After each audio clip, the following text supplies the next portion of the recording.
Hey guys, my name is Scoby and welcome back to another video. In today's video, I'm going to be showing you how to change the brightness settings on your PlayStation 5 controller. This is going to be a nice, quick and easy tutorial. I'm going to be showing you step by step how to do everything. Let's jump right into this. So what we're going to be doing is starting from our dashboard on our PlayStation 5. We're already going to need to be logged in. What we're going to be doing from this point is clicking up one to go to our top tab here on the PlayStation. We're then going to be clicking right a few times until we get to the settings tab here on the top right. We're going to be clicking the X button to open this up. From this point, we're going to be inside our PlayStation 5 settings. Once we're here, we're going to be scrolling down here until we see the accessories tab. It's the fourth option from the bottom. Once we arrive here, we're going to be clicking the X button to open this up. And here we're going to have a couple of options here on the left.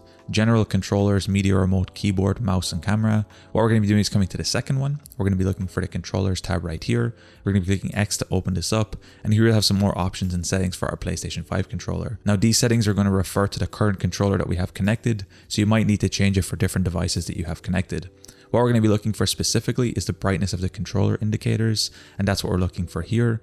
From this point, if we click X to open this up, we will have three options. Bright is the default. We'll have medium, which will be a little bit in the middle, and then finally you have dim. So depending on how bright you want your controller to be, you can basically bring it all the way down to dim, which is sadly as low as you can go on your PlayStation 5 controller. However, it is basically off when it is on dim, and it can help increase your battery life a little bit, so you can really easily set it to that. And just like that, the notification light on your PlayStation 5 controller is set to dim, and it's a little bit less.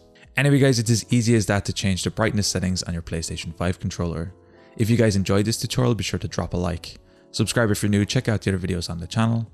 I'm going to be leaving a link down below to my PayPal if you found these videos helpful and you want to support me. Anyway guys, thank you so much for watching. Until next time, as always, keep it saucy. Peace.